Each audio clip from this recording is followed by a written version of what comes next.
열왕기상 3장 1절부터 15절입니다. 오늘 본문의 배경이입니다.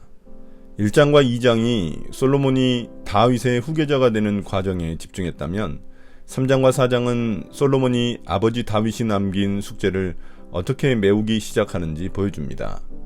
아버지 다윗이 전쟁을 통해 영토 확장에 힘을 쏟았다면 솔로몬은 행정과 건축 그리고 무역에 힘을 쏟습니다.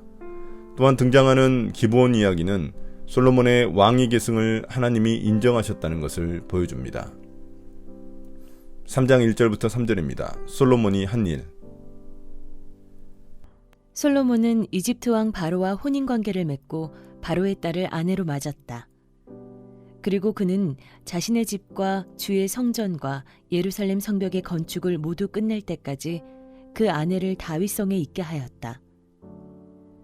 주께 예배드릴 성전이 그때까지도 건축되지 않았으므로 백성은 그때까지 여러 곳에 있는 산당에서 제사를 드렸다. 솔로몬은 주를 사랑하였으며 자기 아버지 다윗의 법도를 따랐으나 그도 여러 산당에서 제사를 드리며 분향하였다. 이 단락은 세 가지 요소를 다룹니다. 첫째, 이방 여인과의 결혼, 둘째, 건축사업, 셋째, 산당 제사입니다. 이 세 가지 모두 솔로몬의 타락을 암시하는 복선 역할을 합니다.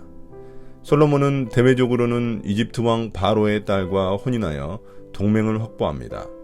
그러나 이러한 정략 결혼은 나중에 솔로몬의 타락으로 이어집니다. 이방 여인과의 결혼은 이방 신이 유입되는 경로가 되기 때문입니다. 또한 솔로몬은 나라 안에서 왕궁과 성전, 성벽 건축에 힘을 씁니다. 무리한 건축 사업도 나중에 나라가 분열되는 데 큰 역할을 합니다. 아무튼 그때까지만 해도 성전이 건축되지 않았으므로 백성들은 여러 곳의 산당에서 주님께 제사를 드렸습니다. 한편 솔로몬은 주님을 사랑하고 아버지 다윗의 법도를 따랐습니다. 그러나 그 역시 여러 산당에서 주님께 제사를 드렸습니다. 이 부분 역시 솔로몬의 타락을 암시하는 복선 역할을 합니다. 산당은 우상 숭배와 연관되어 있기 때문입니다. 산당은 원래 가나안 족속이 우상에게 제사를 드리기 위해 세운 장소입니다. 그곳에서 이스라엘 백성들이 하나님께 제사를 드렸기 때문에 얼마든지 우상의 영향을 받을 위험성이 존재했습니다. 3장 4절부터 9절입니다. 지혜를 구한 솔로몬. 기브온에 제일 유명한 산당이 있었으므로 왕은 늘 그곳에 가서 제사를 드렸다. 솔로몬이 그때까지 그 제단에 바친 번제물은 1000마리가 넘을 것이다. 한 번은 왕이 그리로 제사를 드리러 갔는데 그날 밤에 기브온에서 주께서 꿈에 솔로몬에게 나타나셨다. 하나님께서 말씀하시기를 내가 너에게 무엇을 주기를 바라느냐 나에게 구하여라 하셨다. 솔로몬이 대답하였다. 주께서는 주의 종이요 나의 아버지인 다윗이 진실과 공의와 정직한 마음으로 주님을 모시고 살았다고 해서 큰 은혜를 베풀어 주시고 또 그 큰 은혜로 그를 지켜주셔서 오늘과 같이 이렇게 그 보좌에 앉을 아들까지 주셨습니다. 그러나 주 나의 하나님, 주께서는 내가 아직 어린아이인데도 나의 아버지 다윗의 뒤를 이어서 주의 종인 나를 왕이 되게 하셨습니다.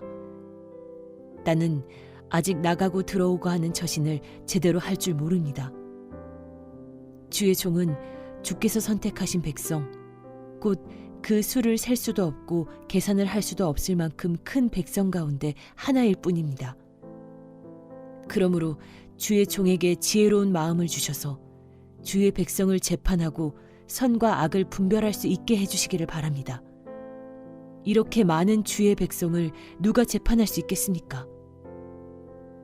솔로몬은 예루살렘 북서쪽 10km에 위치한 기브온 산당에 올라가 제사를 드렸습니다.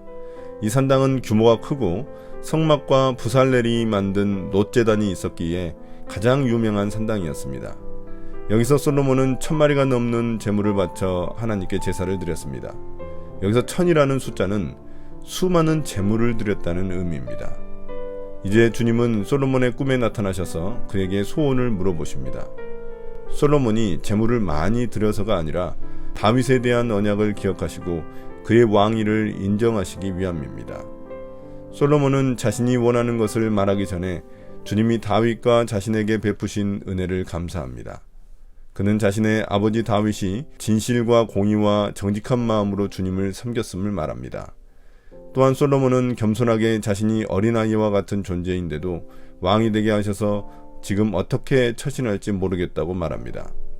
그래서 자신에게 필요한 것은 백성들 재판에서 선과 악을 분별할 수 있는 지혜로운 마음이라고 말합니다. 여기서 지혜로운 마음이란 문자적으로는 듣는 마음, 순종하는 마음을 의미합니다. 주님의 종으로서 하나님의 음성을 들으며 백성들의 형편을 들을 수 있는 지도자가 되기를 바라는 것입니다. 3장 10절부터 15절입니다. 모든 것을 주신 주님. 주께서는 솔로몬이 이렇게 청한 것이 마음에 드셨다. 그러므로 하나님께서 그에게 말씀하셨다. 내가 스스로를 생각하여 오래 사는 것이나 부유한 것이나 원수 갚는 것을 요구하지 아니하고 다만 재판하는 데에 듣고서 무엇이 옳은지 분별하는 능력을 요구하였으므로 이제 나는 네 말대로 내게 지혜롭고 총명한 마음을 준다. 너와 같은 사람이 너보다 앞에도 없었고 내 뒤에도 없을 것이다. 나는 또한 내가 달라고 하지 아니한 부귀와 영화도 모두 너에게 주겠다. 내 일생 동안 왕 가운데서 너와 견줄 만한 사람이 없을 것이다. 그리고 내 아버지 다윗이 한 것과 같이 네가 나의 길을 걸으며 내 법도와 명령을 지키면 네가 오래 살도록 해주겠다. 솔로몬이 깨어나서 보니 꿈이었다. 그는 곧바로 예루살렘으로 가서 주의 언약궤 앞에 서서 번제와 화목제를 드리고 모든 신하에게 잔치도 베풀어 주었다. 이제 솔로몬의 대답에 대한 주님의 응답입니다. 주님은 솔로몬이 다른 사람들이 구하는 장수나 부, 원수에 대한 보복을 구하지 않고 지혜로운 마음으로 옳고 그름을 분별할 수 있는 능력을 요구한 것을 기뻐하십니다. 그래서 그에게 어느 누구도 따라갈 수 없는 지혜로운 마음을 주십니다. 또한 그가 요구하지 아니한 부귀와 영화도 주십니다. 그러나 솔로몬이 이 모든 하나님의 복을 지속시키기 위해 요구되는 한 가지가 있습니다. 바로 아버지 다윗 왕처럼 주님의 길을 걸으며 주님의 법도와 명령을 지켜 행하는 것입니다. 이는 2장 3절 4절에서 아버지 다윗이 죽기 전 유언으로 솔로몬에게 했던 말과 거의 동일합니다. 하나님의 말씀에 순종해야 왕조와 하나님의 복이 지속됩니다.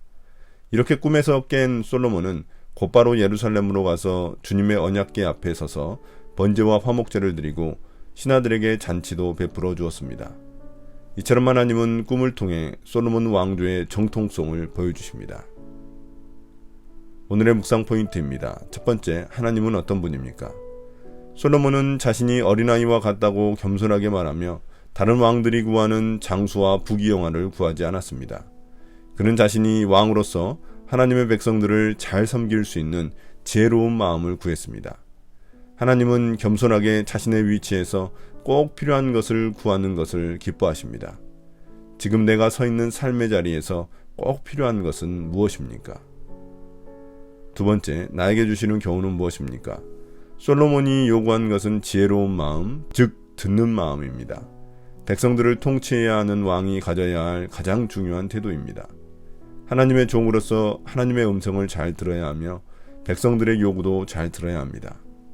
우리에게 요구되는 지도자도 듣는 마음을 가진 지혜로운 지도자입니다.